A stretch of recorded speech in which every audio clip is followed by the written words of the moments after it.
In the dark corridors of history, a disturbing truth whispers that kindness is often the tomb of kings. We have been raised with the idea that virtue always triumphs, but look around you. Is that really the case? In the ruthless game of domination, to hesitate out of compassion is already to sign one's own defeat. If you want to understand the invisible mechanisms that govern the world, I invite you to subscribe to the channel now, like this video, and tell me in the comments if, for you, the ends always justify the means.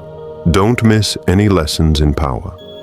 Stay until the end, and you'll discover the secret reason why the most powerful leaders never show mercy, and how applying this principle can transform your life, your decisions, and even your influence over others. Believe me, what Machiavelli reveals will change the way you see power forever. Prepare to abandon your naivety. What we are about to explore is not an incitement to gratuitous cruelty, but a necessary surgery of the soul for anyone who aspires to greatness. This is how ruthlessness becomes the ultimate tool for survival. Imagine Renaissance Italy, not the Italy of art, but the Italy of mud, blood, and betrayal.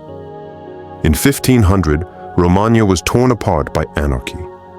Powerless feudal lords pillaged and terrorized the population. Machiavelli, a witness to this chaos, described a territory where theft, rape, and murder were commonplace. It is in this context that Cesare Borgia, son of Pope Alexander VI, enters the scene. Ambitious and coldly intelligent, he understands that a state cannot be built on disorder.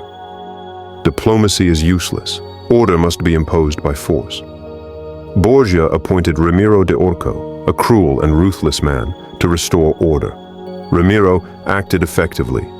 Bandits were eliminated, factions crushed, and roads secured. Romagna regained peace, but a peace imposed by terror. The people could move about freely, but trembled before the authority. The paradox that Machiavelli highlights is clear. Ramiro's calculated cruelty saved more lives than the negligent kindness of the former rulers, who had allowed crime to go unpunished. But Borgia knows that power demands caution.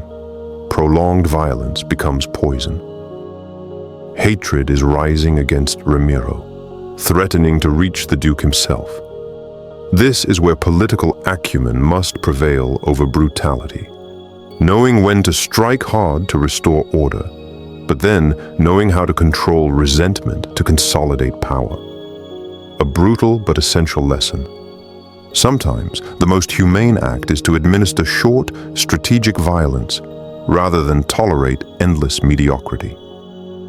To understand Machiavelli, one must grasp the subtle difference between the cruelty well used and cruelty misused. It's not a question of morality, but of dosage and timing. The wounds must be inflicted all at once. A violent, sudden shock marks the mind and secures power, while violence, spread over time, engenders fear, hatred, and revolt. Cesare Borgia understood this with Ramiro. He purged Romagna in one fell swoop, striking hard from the very beginning of his reign and never returning to it. Each daily execution, each repeated act of violence, would have transformed the prince into a hated tyrant. Strategic cruelty must therefore be brief, total, and calculated. Machiavelli also emphasizes another principle. The benefits must be gradually distilled.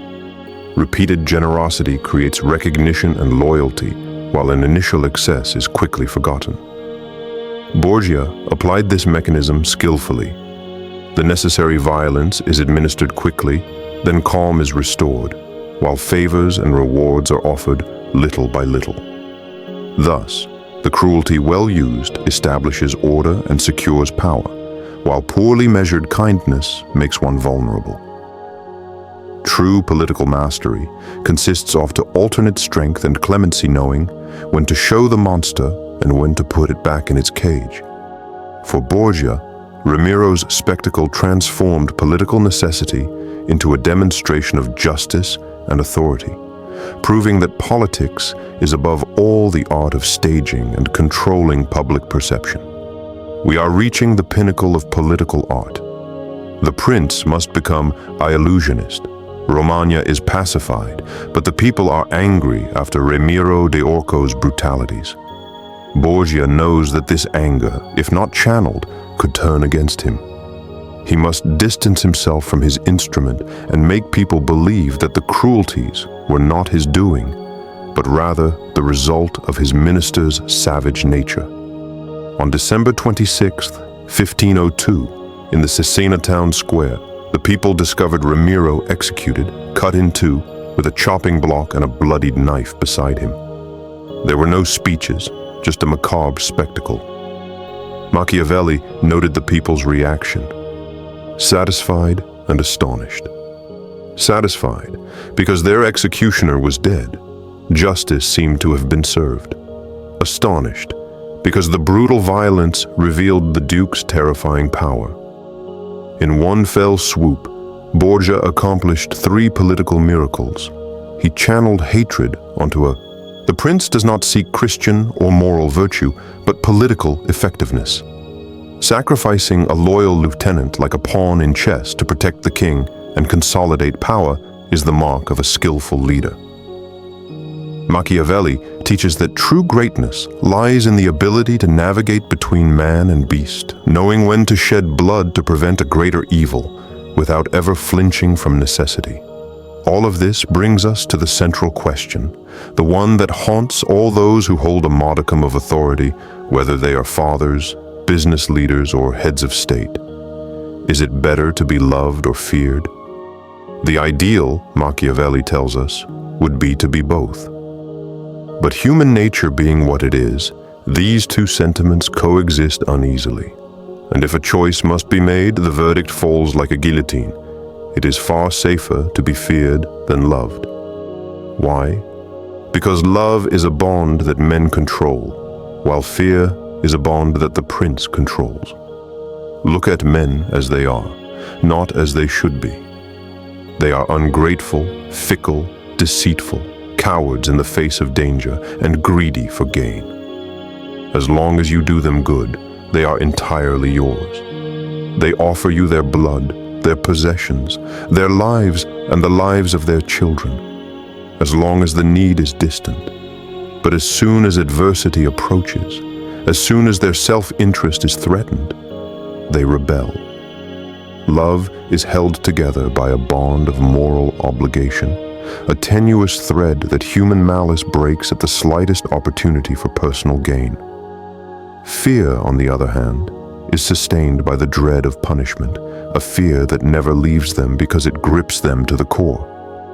However, be aware of this crucial distinction. Being feared does not mean being hated. If you understand that true power sometimes requires doing what others don't dare to imagine, then you're ready for what's next. Don't forget to subscribe to the Laws of Rule, like this video to support the channel, and comment "Relentless" if you're ready to apply these principles. Until the next power lesson.